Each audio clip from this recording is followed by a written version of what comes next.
태조 왕건은 고려를 건국하고 다양한 정책을 통해 호족을 때로는 강경하게, 때로는 따뜻하게 대하며 이들을 자신의 편으로 만드는 데 성공했습니다.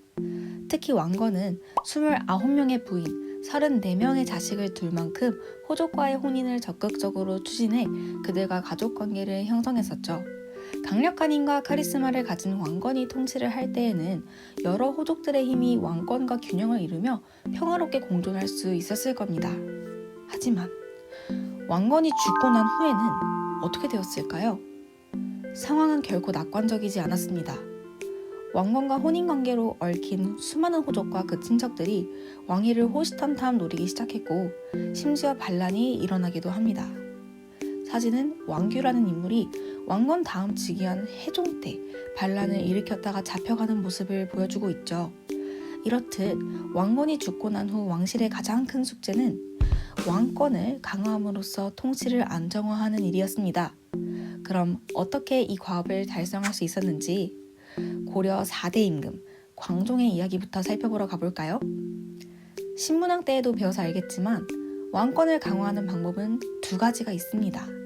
첫째, 귀족의 힘을 약화시키면 됩니다. 신문왕도 귀족의 경제적 기반이었던 노급을 혁파함으로써 왕권을 강화해 나갔죠. 둘째, 귀족의 경쟁 상대에 힘을 실어주면 됩니다. 신문왕 때에도 진골 귀족의 힘을 약화시키기 위해 바로 그 밑에 있었던 육두품 세력을 열심히 키워서 왕의 정치적 조언자로 성장시켰잖아요. 이 원리를 잘 알고 있던 고려 광종도 비슷한 전략을 취합니다. 지금부터 중요한 정책이 두 개 나오니 잘 기억해 주세요. 먼저 첫 번째, 광종은 노비양건법을 실시합니다. 노비양건법은 노비를 조사하여 불법적으로 노비가 된 이들을 다시 양인 신분으로 풀어주는 법이었습니다. 통일신라 말의 혼란기 속에서 호족들에 의해 불법적으로 노비가 된 양인들이 있었어요. 또 후삼국 통일 과정에서 크고 작은 전쟁을 거치며 전쟁 포로로 잡혔던 이들이 노비로 전락하기도 했었죠. 광종은 이렇게 억울하게 노비가 된 이들을 다 양인으로 돌려놓습니다. 이것이 왕권 강화에 갖는 의미는 매우 큽니다. 첫째, 당연히 억울하게 노비가 되는 사람들은 다시 양인으로 돌아간 것이 기쁠 테니까 백성들의 왕에 대한 지지가 높아지겠죠. 둘째, 예로부터 노비들은 물건 취급을 받기 때문에 국가에 세금을 안 내요. 하지만 양인이 되면 다시 세금을 내야 되기 때문에 국가 입장에서는 양인이 많아진다는 건 그만큼 걷어들이는 조세가 늘어난다는 의미가 됩니다. 마지막으로 역시 가장 중요한 것은 호족이 불법적으로 소유하고 있던 재산을 빼앗는 것이나 다름이 없었다는 것입니다. 노비는 당시 호족들의 사유재산 취급을 받았는데 그것을 국가가 전부 빼앗아간 것이기 때문에 귀족의 경제적 기반에 큰 타격을 주었던 것이죠. 광종의 두 번째 왕권 강화 정책은 과거제를 실시한 것입니다. 과거제는 여러분들도 다 알 거예요. 시험을 치러서 관리가 될 사람은 선발하는 제도죠. 광종은 중국에서 귀한 쌍기라는 인물의 건의를 받아서 과거제를 고려에 도입합니다. 이전까지는 높은 신분 출신의 인물이나 유력 호족이 관직을 독점했다면 과거제를 실시함으로써 능력 있는 인재가 관직에 진출해 왕권을 지지하는 세력으로서 성장할 수 있었습니다. 광종의 업적은 여기서 끝나지 않습니다. 그는 관복을 제정하는데요. 관복은 관리의 옷을 말해요. 관리의 등급 높낮이에 따라 관복의 색을 달리함으로써 상하 질서를 확립할 수 있었습니다. 하지만 이러한 광족의 정책을 모두가 환영했던 것은 아닙니다. 당연하지만 자신의 권력 기반에 타격을 입은 호족들은 광족의 정책에 반발할 수밖에 없었죠. 많은 호족과 고려 건국 공신들이 광족의 개혁 정책에 반기를 들었지만 여기서 우유부단하게 흔들릴 광종이 아니었습니다. 광종은 자신의 정책에 이의를 제기하는 호족과 공신에 대해서 대숙청을 단행함으로써 불만과 반발의 싹을 잘라버립니다. 광종은 당시 대외적인 상황을 잘 활용해서 국왕의 권위기를 높이기도 했어요. 당시 중국은 당나라가 멸망하고 여러 나라로 분열되어 있는 5대 19개 혼란기였습니다. 중국의 황제 자리가 공석이었기 때문에 광종은 이때를 노려서 스스로를 고려의 황제, 해동천자다라고 지칭했습니다. 원래 중국의 황제가 있을 때는요, 한반도에서 솔직히 말하면 감히 황제라는 칭호를 쓰지 못해요. 그런데 중국에 지금 나라가 분열되어 있고 황제가 없다 보니까 이 틈을 노려가지고 황제라는 칭호를 광종이 과감하게 사용했던 것이죠. 또 광종은 이와 비슷한 맥락으로 광덕, 준풍과 같은 독자적 연호를 사용해서 독자적인 고려의 천하관을 드러내기도 했습니다. 용두사지 철당간에는 광종이 이러한 독자적 연호를 사용한 흔적이 잘 남아 있습니다. 고려 광종은 이렇듯 다양한 왕권 강화책을 펼침으로써 왕권을 안정화하는 데 성공했습니다. 고려 광종의 뒤를 이어 통치를 안정시킨 왕은 바로 고려 성종입니다. 6대 임금인데요. 성종은 훌륭한 정치적 조언자를 만나 국정을 운영하게 되었습니다. 그의 이름은 바로 최승로였습니다. 최승로는 시무 28조라는 문서를 성종에게 올림으로써 여러 가지 정치 개혁에 대한 자신의 의견을 피력하였습니다. 그럼 시무 28조의 각각의 조항에는 어떤 내용이 담겨 있을지 그 의미를 함께 분석해 볼까요? 먼저 7조입니다. 태조께서 나라를 통일한 뒤 9년의 수령을 두고자 하였으나 건국 초 일이 바빠 미처 이 일을 시행할 겨를이 없었습니다. 청컨대 외관을 두소서. 한국인의 말은 끝까지 들으라 하죠. 중요한 말이 마지막에 나옵니다. 외관을 두소서. 지방의 관리를 파견함으로써 지방에 대한 효율적인 관리와 통제를 확립해야 된다는 의미가 되겠습니다. 이번에는 제9조입니다. 관료들로 정사를 볼 때에는 모두 중국과 신라의 제도에 의거하여 공복을 갖추고 귀함과 처남, 높고 낮음을 구별하시옵소서. 광종 때 어느 정도 진행된 공복 제도를 완전히 정착시킴으로써 국왕 중심의 상하 질서를 확립해야 한다는 의미를 갖고 있습니다. 제13조와 제20조의 내용도 확인해 볼까요? 13조는 불교 행사인 연등회와 팔관회를 줄이라고 하고 있습니다. 그리고 20조의 내용은 파고들면 재미있는데요. 부처의 가르침을 행하는 것은 자기 자신을 닦는 근본이요. 유교의 가르침을 행하는 것은 나라를 다스리는 근원이니 자신을 닦는 것은 다음 생을 위한 것이고 나라를 다스리는 것은 오늘의 급한 일입니다. 그러니까 지금 당장 필요하고 중요한 건 불교라는 걸까요? 유교라는 걸까요? 유교의 가르침이 통치에 있어 훨씬 중요하고 불교는 죽어서나 필요한 학문이다 라며 불교를 돌려가고 있다는 포인트를 잘 캐치해야 합니다. 그래서 제13조와 제20조의 내용을 다시 종합해보면 불교 행사는 축소하고 불교 대신 유교를 국가의 통치 이념으로 삼아야 한다는 것을 말하고 있음을 알 수 있어요. 그러니까 그만큼 불교보다는 유교를 더 중요시하고 있다는 내용을 확인할 수 있습니다. 성종은 이런 최승로의 건의를 받아들여 여러 가지 정치 개혁을 단행합니다. 먼저 최승로의 조언대로 지방의 주요 거점인 12목에 지방관을 파견하여 중앙 집권 체제를 강화했어요. 그리고 중앙과 지방의 학교를 세워서 유학 교육을 장려하기도 했습니다. 특히 이때 세워진 고려의 가장 핵심적인 교육기관이 수도 개성에 세워진 국자감입니다. 물론 성종은 지방에도 향교라고 하는 교육기관을 설립하기도 했는데요. 자세한 내용은 추후 살펴보는 것으로 하겠습니다. 지금까지 고려 국왕의 왕권 안정화와 체제정비 과정을 살펴보았는데요. 이번에는 고려의 구체적인 여러 행정제도에 대해 확인하러 가봅시다. 먼저 중앙정치제도입니다. 고려의 중앙정치기구는 이성육부 체제라고 부르는데요. 어디서 들어본 것 같죠? 역시나 이번에도 당의 삼성육부 제도를 소환해봅니다. 고려의 중앙관제도 기본적으로는 당의 삼성육부를 우려먹습니다. 거의 사골이에요. 근데 뭔가 다른 점이 있긴 합니다. 고려는 당에 있는 삼성 중 중서성과 문화성을 하나로 합쳐 중서문화성이라는 최고 관청을 만들고 장관, 문화시중을 중심으로 국정을 총괄하도록 했습니다. 그리고 집행기구인 상서성과 그 휘하에 육부를 두는 체제는 거의 당의 것을 그대로 수용하였죠. 이렇듯 고려는 당의 삼성육부 체제를 받아들이되 고려의 실정에 맞춰서 운영하였음을 알 수 있습니다. 근데 이것만으로 설명을 끝내기엔 아직 뭐가 많이 남았죠?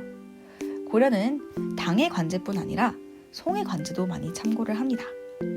송의 관제를 참고해서 수용한 것으로는 중추원, 어사대, 삼사 등이 있어요. 한 개씩 살펴볼까요? 먼저 중추원은 국왕의 비서기구이면서도 군사 기밀과 왕명의 출납을 담당하는 기구였습니다. 어사대는 관리를 감찰하는 기구였는데요. 부정부패를 저지르는 관리가 있는지 등을 확인하고 감시하는 역할을 했습니다. 이런 역할을 담당하는 이들을 대간이라고 했는데, 대간은 어사대의 관원에 더해 중서문화성의 낭사라는 관리들로 합쳐져 이루어져 있었습니다. 삼사는 돈을 관리하는 기구입니다. 국가 재정이 어떻게 사용되었는지 재정 출납과 회계 업무를 맡아 처리했어요. 이런 기구들을 통해서 행정의 효율을 높일 수 있었죠. 고려는 고려만의 독자적인 통치 기구를 두기도 하였습니다. 바로 도병마사와 식목도감인데요. 도병마사는 중서문화성과 중추원의 고위 관료들이 모여 국방과 군사 문제를 논의하는 기구였습니다. 식목도감은 제도와 시행 규칙을 제정하는 기구였는데요. 고위 관료들이 모여서 국가의 중요한 문제를 회의하는 기구를 이렇게 따로 마련했다는 데서 고려의 정치가 아직 조금 귀족 중심으로 이루어져 있음을 확인해 볼 수 있습니다. 이번에는 지방행정제도를 확인해 봅시다. 고려의 지방행정제도는 우리가 이제껏 학습한 것보다는 조금 더 복잡합니다. 크게 5도, 양계, 경기, 삼경, 향, 부곡, 소로 이루어져 있는데요. 한숨부터 쉬지 마시고 또 우리 차근차근 해결해 보도록 합시다. 먼저 각 행정구역의 특징을 체크하는 것이 중요합니다. 5도는 일반 행정구역입니다. 근데 이건 좀 쉬워요. 지금 현재 우리 대한민국도 경상도, 전라도 이렇게 도로 끝나는 행정구역이 있잖아요. 그 유래가 고려의 5도입니다. 그래서 똑같은 거라고 생각하면 돼요. 전국을 5개의 일반 행정구역으로 나눴다. 그 다음 양계는 국경 지역에 설치한 군사행정구역입니다. 경기도 쉬워요. 오늘날 경기도 생각해보세요. 서울을 둘러싼 지역이잖아요. 똑같습니다. 개경을 둘러싼 지역을 경기라고 불러요. 삼경은 신라의 오소경 생각하면 됩니다. 신라 때 경주를 비롯해서 5개 수도를 두었잖아요. 고려도 개경과 함께 수도를 2개 더 두어서 삼경이라고 부르는 겁니다. 그리고 향, 부곡, 소는 특수행정구역입니다. 그럼 한 개씩 구체적으로 확인해 보도록 합시다. 먼저 일반 행정구역 5도에는 지방관으로 안찰사가 파견되어 각 도의 일을 총괄하였습니다. 그리고 도 밑에는 군과 현이 설치되었는데 군 현을 기준으로 토지와 인구를 조사해 세금을 부과하기도 했어요. 고려의 현은 그 규모가 작은 행정구역이었기 때문에 모든 현에 일일이 다 지방관을 파견하지는 아직 못했는데요. 지방관이 파견된 현은 주현, 파견되지 않은 현은 속현이라고 불렀습니다. 주현이랑 속현 중에 뭐가 더 많을 것 같아요? 고려시대까지만 해도 주현보다는 속현의 수가 압도적으로 많았습니다. 현에서는 해당 지역의 향리가 여러 실질적인 행정 업무를 담당하였고 이런 향리의 직은 세습되었습니다. 양계는 군사행정구역으로 북쪽 국경에 설치된 북계와 동해안을 따라 설치된 동계로 이루어져 있었습니다. 이 지역에는 병마사라는 지방관을 파견했어요. 국경에 위치한 만큼 국경 지역 그리고 특히 북쪽 지역을 방어하기 위한 목적으로 설치된 행정구역이었습니다. 경기는 개경과 그 주변 지역을 칭하는 말로 개경에 필요한 여러 가지 물적 자원을 공급하는 역할을 했습니다. 삼경은 개경과 함께 둔 작은 수도로 고려 건국 초기에는 개경과 함께 평양을 서경, 신라 수도였던 금성을 동경으로 삼아서 함께 중시했습니다. 그러나 고려 숙종 때에는요, 오늘날의 서울을 남경으로 지정하게 되었는데요. 그 후에는 동경 대신에 서울, 즉 남경을 개경과 서경 함께 삼경으로 삼아서 중시하기도 하였습니다. 마지막으로 향, 부곡, 소는 특수행정구역인데요. 향과 부곡의 농민들은 농업에 종사하였고요. 소의 주민들은 주로 수공업에 종사했습니다. 그러나 이들은 다른 일반 군현에 거주하는 양인들에 비해서 많은 차별 대우를 받았는데요. 이에 불만을 품고 반란을 일으키는 경우도 발생하였습니다. 이번엔 군사제도입니다. 고려의 군사제도 역시 중앙군과 지방군으로 나누어 살펴볼 수 있겠습니다. 고려 중앙군에는 2군, 6위가 있었는데요. 2군은 궁궐과 왕실의 호위를 담당하였고 6위는 개경과 국경 지역의 방어를 담당하였습니다. 그리고 지방군은 주현군과 주진군으로 구성되어 있었는데 일반 행정구역인 5도에는 주현군이, 궁사행정구역인 양기에는 주진군이 설치되었고 16세 이상 군역 의무를 진 양인들이 여기에서 복무했습니다. 마지막으로 교육과 관리 등용 제도를 살펴봅시다. 아까 성종 때 중앙과 지방에 여러 학교를 설립했다는 이야기를 했는데요. 특히 중앙에 설치한 국자감은 유학을 공부하는 유학학부와 율학, 서학, 산학 등 여러 기술을 배우는 잡학학부로 구성되어 있었습니다. 국자감 같은 학교는 아무나 입학할 수 없었고 아버지의 관품에 따라 학부별로 입학 자격이 주어졌습니다. 참고로 여러분이 잘 알고 있는 성균관이라는 교육기관은 사실 조선이 아니라 고려 말에 설립된 것인데 이 국자감에서 이름이 변경된 것이 성균관입니다. 지방에 설치된 학교는 향교라고 부릅니다. 고려에 있는 집 자식들은 모두 이런 교육기관에서 열심히 학문에 매진하였습니다. 여기서 질문, 뻔할 수도 있겠는데요. 이들은 왜 열심히 공부를 했을까요? 여러분들 아마 쉽게 대답할 수 있을 거예요. 열심히 공부를 해야 관리가 되어서 국가를 위해 근무할 수 있으니까 라고요. 물론 진짜 공부하고 싶어서 하는 사람도 있긴 있었겠죠. 맞아요. 국자감에서 3년간 재학을 하게 되면은요. 고려의 가장 대표적인 관리 등용 제도, 과거시험에 응시할 자격이 주어졌습니다. 과거시험은 국가에서 정기적으로 치르는 시험으로 여기에서 합격해야 관리가 될 수 있는 것이었죠. 과거시험은 크게 문과, 잡과, 승과로 구성되어 있었습니다. 문과는 문장 짓는 능력을 보는 제술과와 유교 경전에 대한 이해를 시험하는 명경과로 나뉘는데요. 쉽게 말해 제술과는 논술 시험이랑 비슷한 느낌이고요. 명경과는 수능처럼 정해진 답을 찾아가는 시험이라고 생각하면 됩니다. 이 문과를 통과하면요, 문관이 되어서 고위직까지 출세할 수 있었죠. 법률학, 의학 등 여러 기술을 시험하는 잡과를 통과하면 기술관이 될 수 있었는데 오늘날이야 법조인이나 의사가 사회적으로 매우 높게 치는 직업이기는 하지만 옛날에는 이런 직업들이 기술직이라고 해서 대우가 그렇게 좋지는 못했습니다. 그래서 대체로는요, 문과에 합격하는 것이 출세의 길이라고 여겨지는 경우가 많았죠. 또 고려는 불교를 꽤 중요하게 생각했던 나라였던 만큼 승과를 따로 두어서 여기에 통과한 승려에게 품계를 내리기도 했습니다. 과거 시험은 관리 등용에 있어서 매우 큰 비중을 차지하였어요. 하지만 고려에는 음서라는 관리 등용 제도도 있었습니다. 음서는 쉽게 말해서 낙하산입니다. 아버지 관품이 5품 이상의 고위직이면 그 아들에게도 자동으로 관직에 진출할 기회가 주어지는 것이었죠. 이렇게 고위직의 자제들은 과거 시험 없이도 관직을 세습할 수 있기도 했습니다. 또한 학식과 덕행이 뛰어난 숨은 인재를 추천받아서 이들을 관리로 임명하는 천거라는 제도도 있었습니다. 지금까지 우리가 살펴본 고려의 관리 등용 제도를 잘 생각해보면 우리 고려 사회와 신라 사회의 공통점과 차이점을 비교 분석해 볼 수 있을 것 같습니다. 여러분, 이 질문은 제가 수업 시간을 위해서 해결하지 않은 상태로 남겨놓을게요. 지금까지 배운 내용을 잘 복습해보면서 여러분, 고려의 관리 등용 제도를 통해 고려 사회와 신라 사회가 어떻게 다른지 한번 생각해보는 시간을 가져보면 좋을 것 같습니다. 자, 그럼 오늘 강의도 듣느라 정말 수고 많았습니다.